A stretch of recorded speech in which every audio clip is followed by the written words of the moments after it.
एक समय महर्षि वेदव्यास जी हस्तिनापुर पधारे। उनका आगमन सुन महाराज धृतराष्ट्र उनको आदर सहित राजमहल में ले गए। स्वर्ण सिंहासन पर विराजमान कर उनका पूजन किया।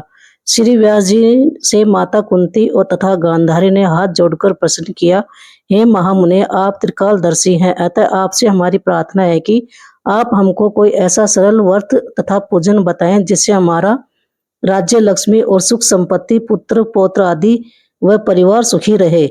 इतना सुन श्री वेदव्यास जी कहने लगे, हम एक ऐसे व्रत पूजन का वर्णन करते हैं जिससे सदा लक्ष्मी जी का निवास होकर सुख समृद्धि की वृद्धि होती है। यह श्री महालक्ष्मी जी का व्रत है।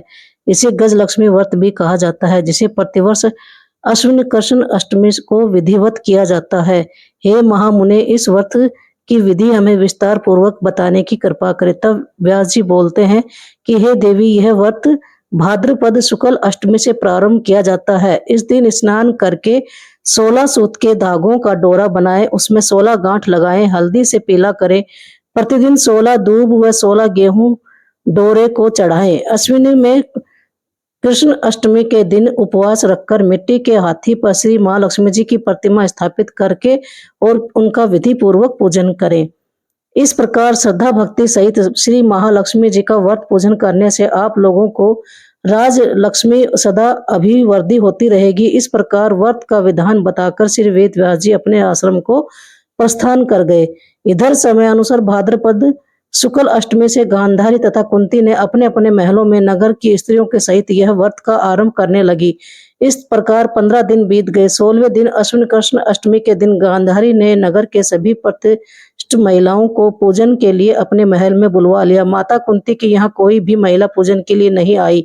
साथ ही माता कुंती को भी गांधारी ने नहीं बुलाया। ऐसा करने से माता कुंती ने अपना बड़ा अपमान समझा।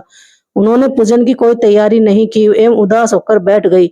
जब पांचों पांडव युधिष्ठिर, अर्जुन, भीम, नकुल और सहदेव महल में आए तो कुंती को उदास देखकर पूछा, हे माता, आप इस प्रकार उदास क्यों हैं?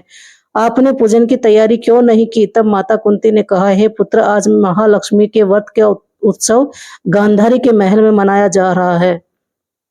उन्होंने नगर की समस्त महिलाओं को बुला लिया और उसके 100 पुत्रों ने मिट्टी का एक विशाल हाथी बनाया, जिस कारण सभी महिलाएं उस बड़े हाथी का पूजन करने के लिए गांधारी के यहाँ चली गई, लेकिन मेरे यहाँ नहीं आई। यह सुनकर अर्जुन ने कहा, हे माता, आप पूजन की तैयारी करें, नगर में बुलावा लगवा दे, हमारे यहाँ स्वर्ग के ऐरावत हाथी की पूजन होगी।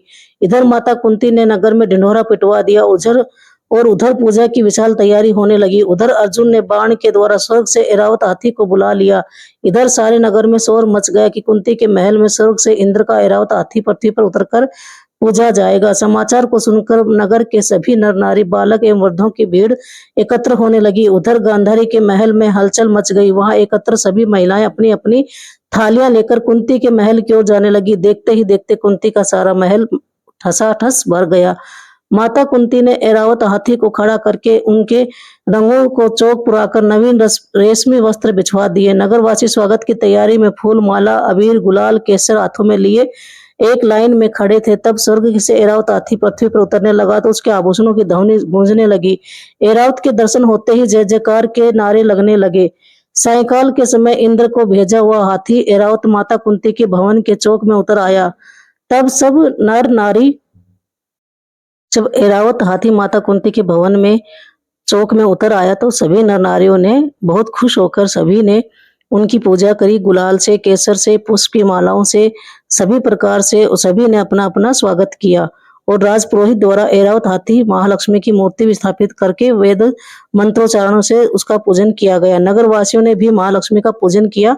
फिर अनेक प्रकार के पकवान लेकर ऐरावत को खिलाए और यमुना का जल उसे पिलाया गया। राज्य पुरोहित द्वारा स्वास्तिक वचन करके महिलाओं द्वारा महालक्ष्मी का पूजन कराया गया। इस प्रकार 16 गांठों वाला डोरा लक्ष्मी जी को चढ़ाकर अपने अपने हाथों में बांध लिया। ब्राह्मणों को भोजन कराया गया। दक्षिणा के रूप में स्वर्ण आभूषण, वस्त्र आदि दिया गया। तत्पश्चात महिलाओं ने मिलकर मधुर संगीत लहरियों के साथ भजन कीर्तन कर संपूर्ण रात्रि महालक्ष्मी का व्रत का जागरण किया। दूसरे दिन प्रातः राज्य पुरोहित द्वारा मंत्रोच्चार के साथ जलाशय में महालक्ष्मी की मूर्ति का विसर्जन किया गया। फिर ऐरावत को विदा कर इंद्रलोक को भेज दिया। इस प्रकार जो स्त्रियां श्री महालक्ष्मी जी का विधि पूर्वक व्रत एवं पूजन करती है, उनके घर धन धान्य से पूर्ण रहते हैं तथा उनके घर में महालक्ष्मी जी सदा निवास करती है। इस हेतु महालक्ष्मी जी की आरती करें और उनका हाथ जोड़कर प्रार्थना करें। बोलो लक्ष्मी मैया की जय, बोलो गज हाथी की भी जय। इस तरह से यह व्रत पूर्ण होता है। कहानी सुनकर और सभी प्रणाम करें माता लक्ष्मी के आगे, अपनी पूजा करके और धोख देवें और सभी बड़ों को प्रणाम करें। अगर आपको ये कहानी अच्छी लगी हो, इसी तरह की व्रत की और भी कहानियां सुननी हो तो चैनल को लाइक एवं सब्सक्राइब करें। रेखा व्लॉग में आप सभी का स्वागत है। धन्यवाद।